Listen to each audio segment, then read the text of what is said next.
All right, good evening. We will see this evening the 8 verses of the mind transformation.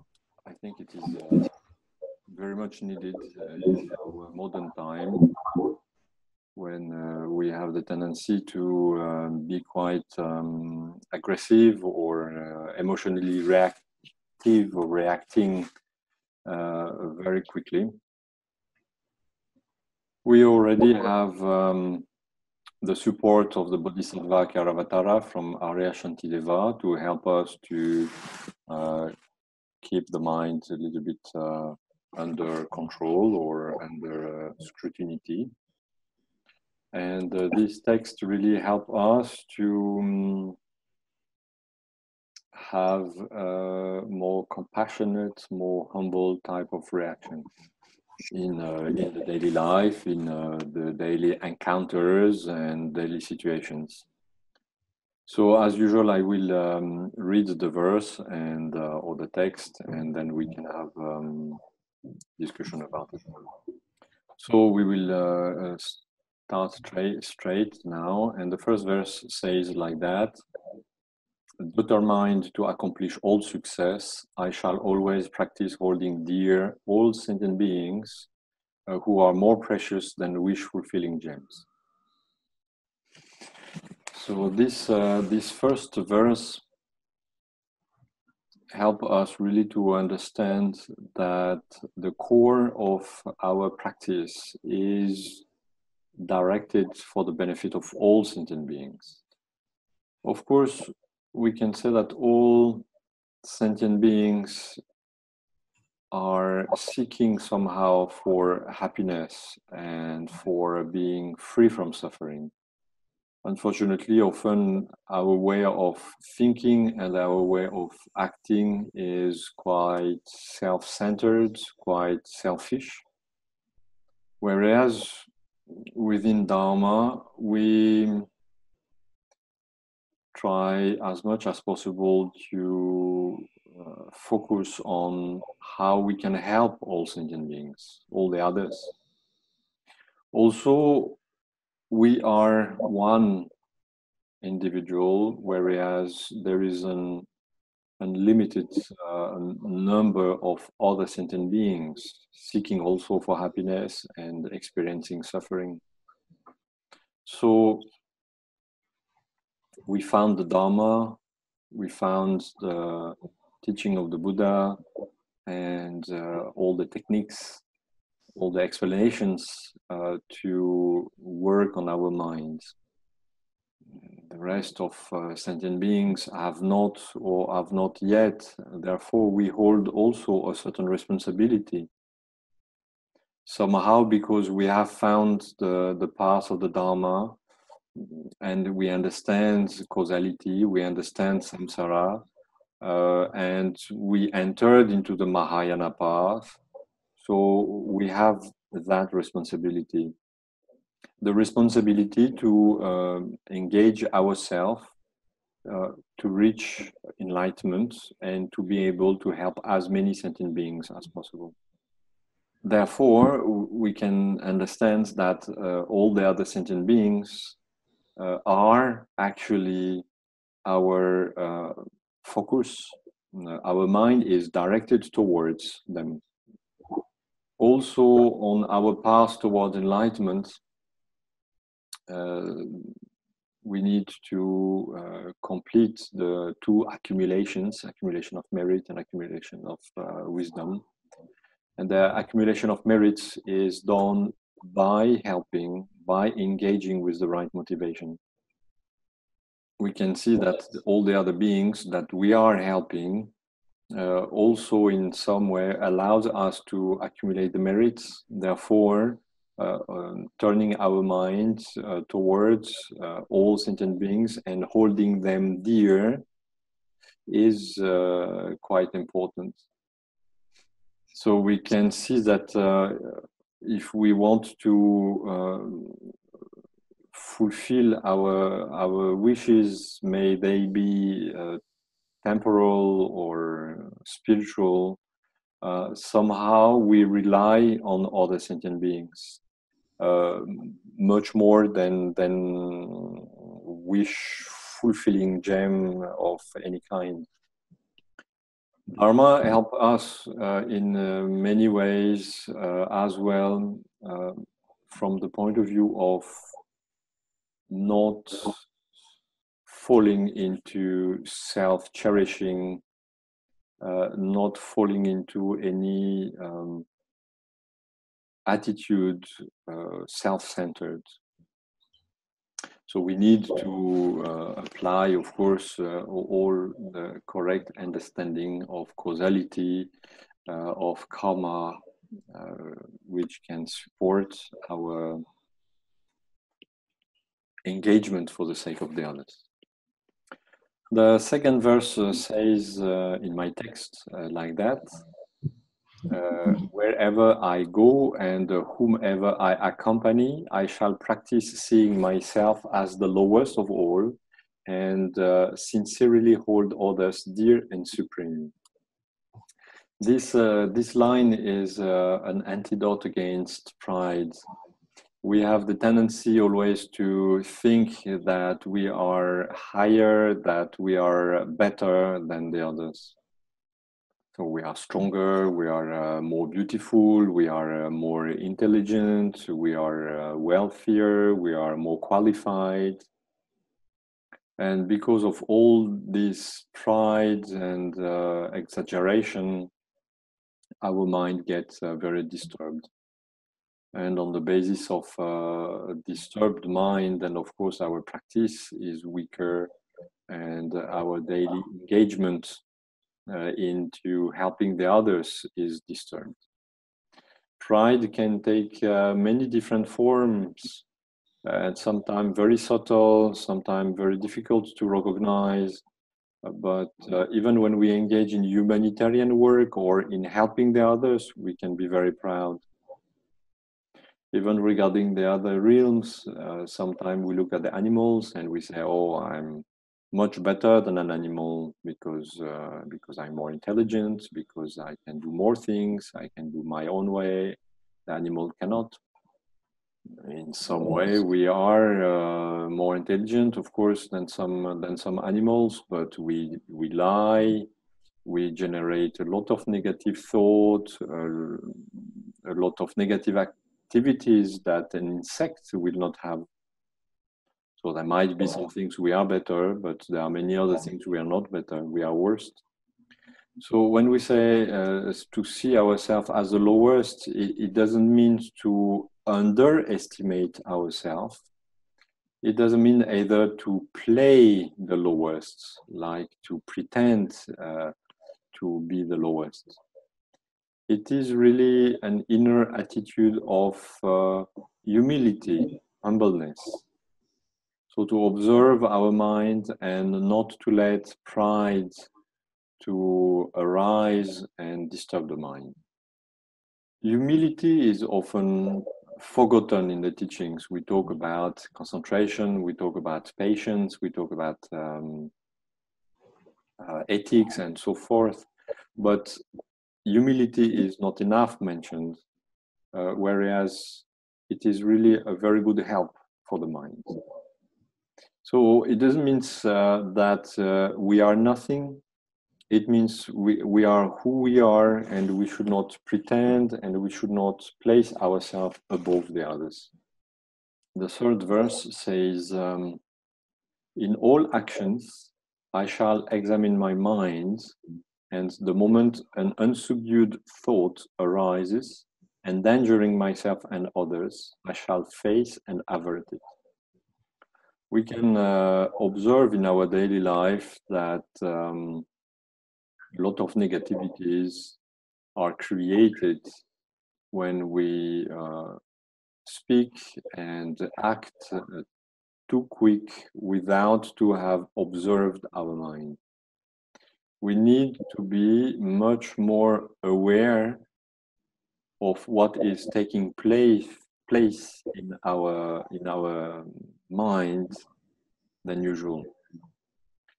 this is something also very much forgotten. We emphasize on the formal practices, on the sitting meditation, on the sadhanas, on how to hold the Vajra and bell, and so on. And when we stand up and enter or go back into the daily circumstances, we do not watch the mind enough. Not to say that the real practice is within the daily circumstances, but almost. I think the formal practices are a training to observe and be more in control of the mind the rest of the time. Our days usually have 24 hours. So even if we would spend 1 or 2 hours of practice, formal practice every day, we still would have 22 hours outside. When we talk about transforming the mind, when we talk about changing our patterns for the better, we are talking about these 22 hours. Because 2 hours of meditation of practice out of 24 will not do the work. The real work will start when we are confronted with situations which can disturb the mind. So during these hours of the day, we are not in a formal practice. We need to be very careful, very watchful of what is happening in our mind. To be aware when a disturbed thought arises, when we can see that there is pride or we can see that there is anger arising, and applying the right antidote as soon as possible. The sooner we can apply the right antidote, the better. It is like the snowball effect. Yes, if you throw a snowball on the beginning of the slope, it is easy to stop it. But as it rolls down and down and down, it becomes bigger and bigger, and it is much more difficult to stop it. It is the same process with our thoughts. If we become aware of a situation within which our patience is challenged and we start to be slightly irritated about something, then we can work on this irritation immediately. If we do not, it will grow and turn into anger. The anger is more difficult to stop.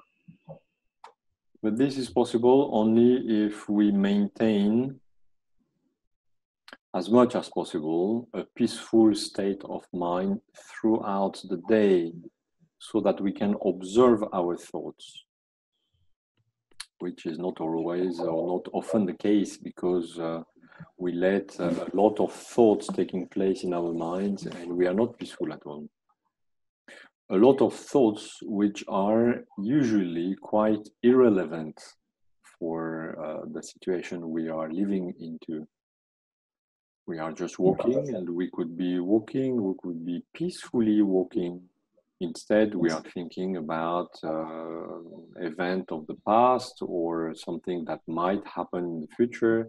The mind is running and running and running. Of course, if the mind is always thinking about the past or afraid of the future, we don't see what is happening in the present moment, whereas the moment present is the most important. It is the most important because it is in the present moment that we are creating the causes that we will experience the result later. But we spend very little time thinking about the present moment. Our mind is constantly busy about past situations or unknown situation, like what this person or that person is thinking about me or saying about me, or what will happen in the meeting tomorrow or in 1 month. Even a lot of time thinking again about something that happened in the past, sometime close past, few days, few weeks, or a long time ago, we are generating again a disturbed emotion. So if we were angry yesterday because of a situation, we remember about it and we get angry again. So not only we created some negativity by being angry yesterday, but we generate again some negativity by getting angry today about something which is past. So the best way to do not generate negativity is to be as often as possible in the present moment and observe what is really happening in our mind. And whenever we see some negative thoughts or negative emotion arising, then we should apply immediately the right antidote. We could say that the general antidote, the one which apply to all kind of disturbed emotion, is the understanding, the reflection or the meditation on the true nature of phenomena. Why to be disturbed at all by any phenomena which I have created the causes for? Why to be disturbed at all by any phenomena that are illusory by nature? After, there can be some specific antidote, like meditating on compassion, on bodhicitta whenever there is anger and so on. The next line, line number 4 says, whenever I see a being of weak nature who is overwhelmed by heavy non-virtue and suffering, I shall hold him near as if I had discovered a precious treasure difficult to find. In general, when we encounter somebody who we perceive as negative or aggressive, we do our best to get far from or to get rid of. But we are on the Mahayana path, and on the Mahayana path, our engagement, our development of bodhicitta is for all sentient beings, without any exception. So it's not necessarily that we are seeking people who have disturbed mind or aggressive mind, but whenever we are facing them, we need to have a very compassionate attitude. If every time we encounter such people, we run away, or we do everything which is possible not to meet them anymore, our development of bodhicitta is will potentially decrease.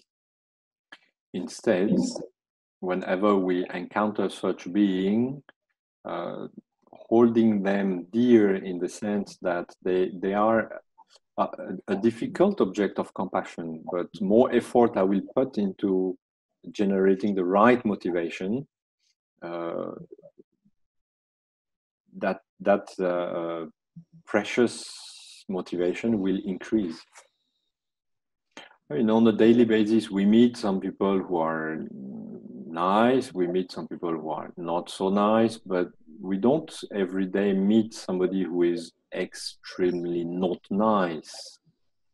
In this way, it is said that we should hold them dear, because they seriously challenge our mind, they seriously challenge our compassion, so they are of a great help for us. So it is in this way, it is said that we consider them like if we discovered a precious treasure, because they help us to challenge the deepest within ourselves.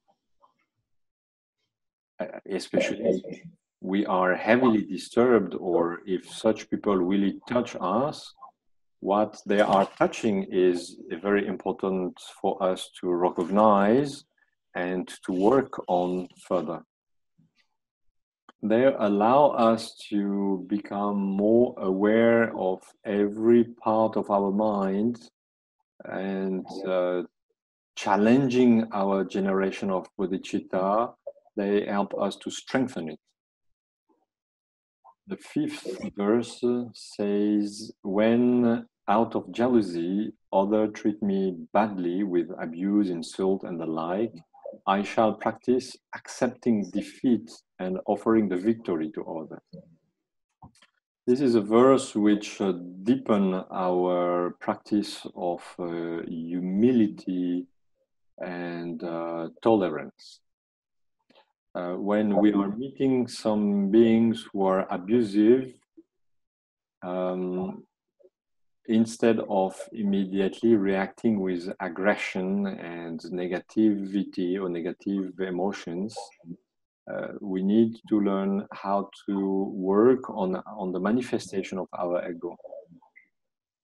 Now, of course, we have to differentiate different situations regarding this verse. So we usually make the difference between a situation when just our ego is at stake and when the welfare of the others is endangered. When it is just our ego which is at stake and we feel offended or we feel disturbed by this or that situation, then it is excellent to work on it, and it is excellent to give the victory to the others in order to work deeper on humility. Now, when the welfare or the well-being of the others is endangered by the words or the action of somebody, we might need to react, of course, accordingly. Even further, there is a bodhisattva vow which direct us to act in order to protect the others. That bodhisattva vows even mention that if necessarily, we need to take very strong actions in order to protect the life or the well-being of the others. So it's not because we have taken the bodhisattva vows that we should always be very peaceful, not reacting, smiling at whatever we hear or whatever we see. Not to react strongly when somebody else is abused or mistreated would be a downfall. We need always to observe and analyze if the strength of our action or the weight of our action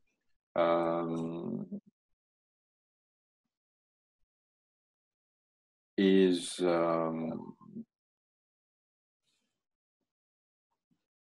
in accordance with our motivation.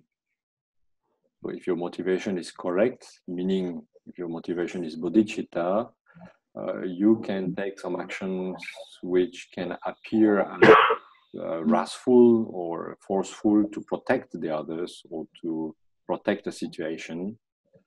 In this case, your motivation somehow is more important than the action you are doing. In some text, we can say that some actions are completely banned or prohibited, but with the right motivation, they can find their place if it is really for the sake of the others.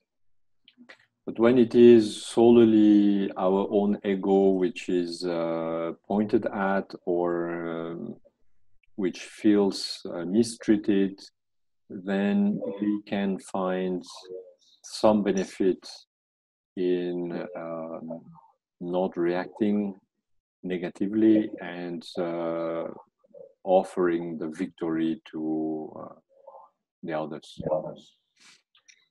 But understand me well, it doesn't mean we should accept everything. It simply means we need to work on our minds, not to react out of pride or out of jealousy or any other disturbed mental factors. The sixth verse says, when someone I have benefited and in whom I have great hopes give me terrible harm, I shall practice regarding him or her as my holy master. We say that this verse in itself contains the whole chapter about patience in the Bodhisattva Karyavatara. Because of course, when we have helped somebody,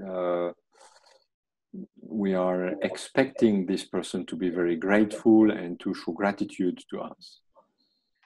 And if that person is ungrateful, it is very often that we would get angry. Instead, if we can see in that person somebody who is teaching us patience, then our patience will grow. So if you can treat with patience and even respect somebody who is ungratefully acting against you while you help that person a lot, you will progress in the strength of your mind. So this does not concern only beings, actually, but also situations. There are some situations in which we are expecting things to go in one way or in another, and it happens that it doesn't work as we expected. This is also a very good opportunity to practice patience. I mean, we have example in every day when we are driving, or if you are dealing with computer or programming or electricity network and so on, you expect things to go in one direction and it doesn't happen at all as expected. Instead of getting angry or mad at the computer, for example, then we can work on our patience. Verse 7, in short, both directly and indirectly, I offer every benefit and happiness to all my mothers. Secretly, I shall practice taking all their harmful action and suffering upon myself. So this sentence refers to a practice we call Tonglen. The practice of Tonglen is taking upon ourselves the suffering of the others and giving away all our happiness.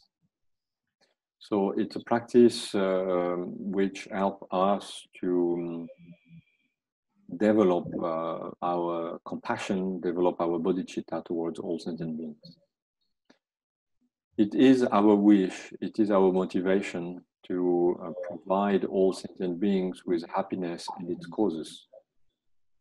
So through this practice, we are absorbing, we are sucking all their negativities within ourselves, and we are sending them compassion and positive energy. Of course, it is quite unlikely that it really happens, though it can when the karma is established for that. But the most important here is to strengthen our mind and to make ourselves even ready for such practice. Therefore, this practice is very beneficial and is a great training.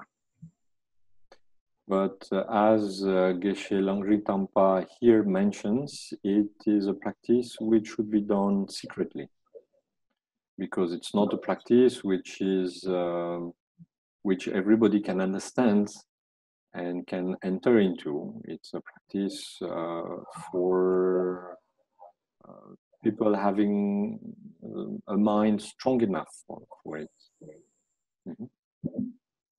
It's also a practice we can do when we are sick or when we have some health issue or troubles, because